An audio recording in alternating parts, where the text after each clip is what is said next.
So you want more followers, engagement, and ultimately clients from Instagram, but you aren't sure how to go about optimizing your Instagram profile? Be sure to stick around because in today's video, I'm laying out the exact steps to follow to get business from Instagram.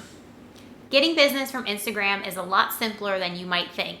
It's not easy and it takes a lot of consistency, but it's not difficult. It's just a simple process to follow day after day, week after week.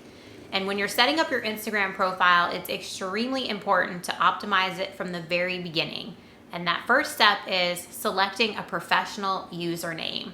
You want to select a username that is in line with your real estate brand and your real estate career. We don't want to see, baby XOXO1279. That's not easy to search for. You want to have your name preferably, or you could have the real Amanda Davidson, or if you're operating under a company name in terms of an LLC, name it after your company name, something that's easily searchable and it falls in line and aligns with your brand. Setting up your bio falls right in line with step 3, and that is utilize Linktree. You can use the free version. That should be good enough to get you going for years to come.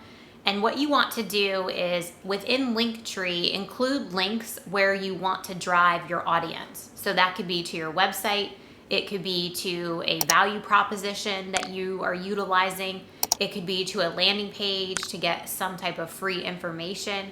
But what you want to do with Linktree, because Instagram only allows you one link in your bio, you don't want to waste that link.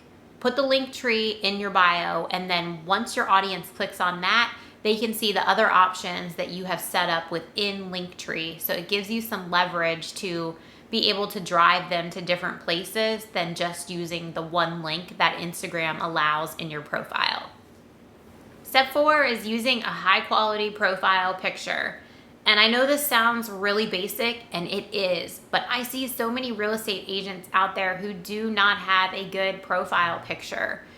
You want to have a profile picture that is a professional shot of just you. This is part of your business. It's an arm of your business. And you should have the same profile picture across all of your social media accounts. So invest a little bit of money into getting those professional headshots done, or it could be a lifestyle photo. It needs to be professional. You need to be able to easily see your face, and it should also be a high quality photo. No selfies for your social media profile pictures. Next up is utilizing Instagram's highlights. You want to get your highlight categories set up the moment you create your Instagram profile, and you can use those highlights to showcase your best content, showcase behind the scenes, show houses that you have listed or are listing. There's a lot of ways you can break out the buckets in the highlights section. Put some thought into that, and also when you are selecting those highlight cover photos, make sure that everything is visually appealing. You want a cohesive look, so put some thought into that. If you aren't making them on your own, you can buy them on Etsy. I think, maybe $5, $10 for a lot of different options, and that can be a big time saver when you're getting those highlights set up. Next is creating engaging content. Probably the most important step in all of this. All of these little details come together, but if your content is not engaging and really doesn't look good, well, it's probably not going to be successful. You really have to put some thought into your content. Think about what audience you are targeting. Think about what they want to see, the problems that they have, and how you can provide the solution. There's a lot of different ways to approach your Instagram account, and I do think it should absolutely be a mix of real estate and personal. You want to give them a look into who you are, because after all, this is a social media platform. So you have to share who you are in addition to what you can offer for your real estate services. The 6th step is leveraging your Instagram stories. And stories are such a great place to showcase what you're up to behind the scenes. It's a great way to also keep your audience engaged because you could do polls and quizzes and stickers. And stories are just where you want to show up, I would say, at least once a day, preferably a few times a day, and just show them what you're up to. If you're writing a contract, take a little bit of film of that. If you're out driving around, showing buyers around, get some video of that. There's so many different ways that you can utilize stories. And if it's difficult for you to do things in real time, just shoot B-roll and have a big library of it, so that if you aren't doing much as far as something you want to share on any particular day, you can pull from your B-roll footage and still get your stories up. Next is implementing hashtags strategically. Hashtags are not a blanket approach. You need to do your research on your hashtags, and I would have what I call core hashtags. I keep mine in notes in my iPhone so that I don't have to keep constantly writing them out. Once you do your research and determine what hashtags in your area are actually going to give you more reach, you don't want to do hashtags that have, a million tags, because you'll never show up. You want to look for them for ones that are more niche, and I would compare it to long tail SEO. Look for those hashtags that are used and searched for, but not overly used to where you won't show up. So you've got to take a strategic approach. Do some research in the beginning, get your core hashtags set up, keep them somewhere that you can easily copy and paste them, and that will save you time when you're pushing out your post. Next is engaging with your audience.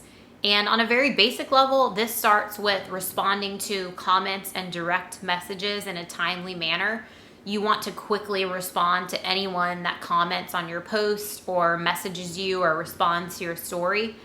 But take it a step further than that. We have to remember that this is social media. So you want to engage with also your followers and your audience in general.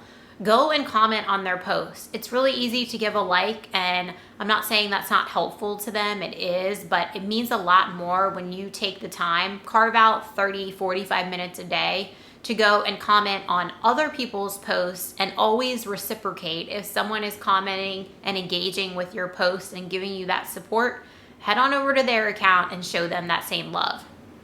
Next is track and analyze, and this is so important, especially when you are in the process of growing your Instagram profile. You want to make sure that you are going back and tracking and analyzing the data. Look at the demographics of your audience, monitor which posts they are engaging with the most so that you know you should make more of that content. Also monitor what really wasn't a hit and didn't get a lot of engagement, because then you know you should do less or maybe even not continue to post content like that. Your analytics will tell you exactly what your audience is looking for and what they want to see more of. And this is something that I see a lot of real estate agents overlook. They just keep throwing spaghetti at the wall, hoping that it sticks, where really, and you can just use Instagram's analytics. You can use a third-party tool should you choose to, if you really want to get more advanced. Starting out though, I would just recommend using Instagram's analytics. I have mine in a spreadsheet. It is super, super basic, but it's all I need to be able to track the data to determine what I should be doing more of and what I should be doing less of. Always keep in mind that to be successful on Instagram, it takes consistency. It's not going to happen overnight, but if you are consistent and you are analyzing your data and putting out more content of what your audience likes and soaks up, you will be successful, and you can use Instagram to grow your business without spending anything more than your time. I hope you got some value from today's video. If you have any questions about Instagram, drop them below. I love hearing from you. If you would consider giving me a like, that always helps me out, and I really do appreciate it. And until I see you on the next video, take care.